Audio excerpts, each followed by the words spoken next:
হে everyone, good morning. আজি mini ভ্লগটো আৰম্ভ কৰিছোঁ মাহীহঁতৰ ঘৰৰ পৰা। মানে মই মৰণা মাৰিবলৈ আহিছোঁ মাহীহঁতৰ ঘৰলৈ। বহুতখিনি ধানটো মৰণা মৰাৰ দিনা বহুত কষ্ট হয় মাহীহঁতৰ, সেইকাৰণে মই অলপ সহায় কৰি দিবলৈ আহিছোঁ। এয়া আপোনালোকে দেখিছেনে চোতালত, ইয়াত আছে 6 বিঘা মাটিৰ ধান।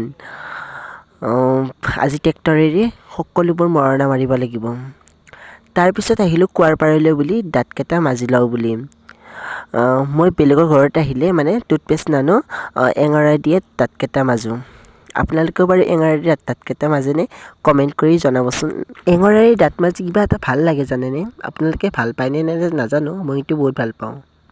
এতিয়ালৈকে ট্ৰেক্টৰে আহি পোৱা নাই। ট্ৰেক্টৰ অহা মানে আপোনালোকক এটা বস্তু দেখাওঁ ৰ'ব। মানে মই আহিছোঁ মাহীহঁতৰ বাৰীটোলৈ, মানে অমিতাৰ গছকেইটা চাব আহিছোঁ। অমিতা কোনোবাডাল গছত বহুত কেইটা অমিতা লাগিছে আৰু কোনোবা ডালত এটাও নাই, তেনেকুৱা হৈছে। এইডাল গছতে চাওকচোন কিমান কেইটা অমিতা লাগিছে, নহয়নে? ইমান ডাঙৰ ডাঙৰ অমিতা। আৰু এইটো ফালৰ গছকেইডালত কিন্তু একদম কম লাগিছে অমিতা। আপোনালোকক দেখাই আছোঁ ৰ'ব। এয়া চাওকচোন, মাত্ৰ 4টা অমিতা লাগিছে, ডাঙৰ অমিতা। আৰু এইফালে লাগিছে মাত্ৰ 3টা, আৰু এইডালতো লাগিছে 3টা।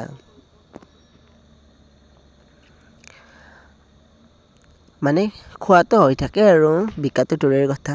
এইবাৰ আহিছোঁ আপোনালোকক আমাৰ বাজনীয়ে কৰা ফুলৰ টাবকেইটা দেখুৱাবলৈ।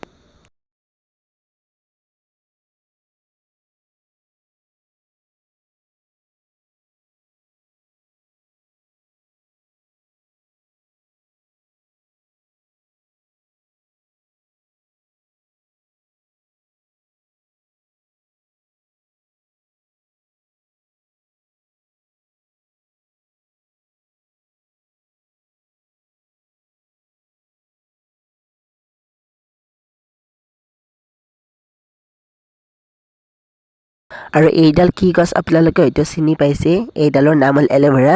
আৰু এইডাল গছৰ ভিতৰত যিটো জেল আছে, সেই জেলটো যদি গালত বা ছালত লগাই স্কিনটো ভাল হয়। আৰু আপোনালোকৰ ঘৰত আছে হয়তো ট্ৰাই কৰি চাব পাৰে। আৰু এইফালে আমাৰ ট্ৰেক্টৰখন আহি পালে এতিয়া। ৰ'ব, মই কাপোৰযোৰ চেঞ্জ কৰি লওঁ। আপোনালোকে ভিডিঅ'টো চাই থাকক দেই সম্পূৰ্ণকৈ।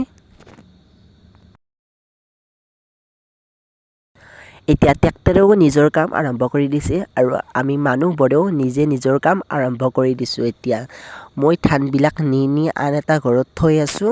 এমুঠি অন্নৰ কাৰণে মানুহে কিমান কষ্ট কৰিব লাগে, নহয়নে?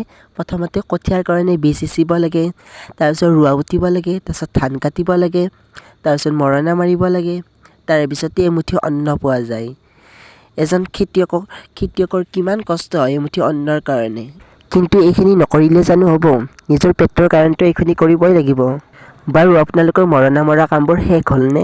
যদি মৰণা মৰা কামবোৰ শেষ হৈছে, খাবলৈ মাতিব আকৌ। এনে কৈছোঁ ফাল্টু কৰি, আপোনালোকে আকৌ চিৰিয়াছলি নল'ব দেই। নিজে কষ্ট কৰি খোৱা ভাতমুঠি আৰু কিনি অনা চাউলৰ ভাতমুঠিৰ মাজত বহুত পাৰ্থক্য আছে। নিজে কষ্ট কৰি খোৱা ভাতমুঠিৰ মাজত অলপ হ'লেও সুখ পোৱা যায়। এতিয়া 6 বিঘা মাটিৰ ধানেই অন্তিম পৰ্যায় পালেগৈ, কিন্তু দুৰ্ভাগ্যবশতঃ যে এইখিনি সময়তে ট্ৰেক্টৰখন বেয়া হ'ব পাৰিলেনে? এতিয়া কিমান সময় লাগে ভাল হওঁতে তাৰ ঠিক নাই। আৰু আপোনালোকক যে কৈছিলোঁ এটা ঘৰত ধান থৈ থকা বুলি, এইখিনি আছিল ধানখিনি। মাটিতে থৈ দিছোঁ আৰু। অৱশেষত ট্ৰেক্টৰখনকো বিদায় দিলোঁ আৰু আপোনালোককো বিদায় দিলোঁ। আজি মিনি ভ্লগটো ইমানখিনি। অন্য এটি নেক্সট মিনি ভ্লগৰ কৰিবা।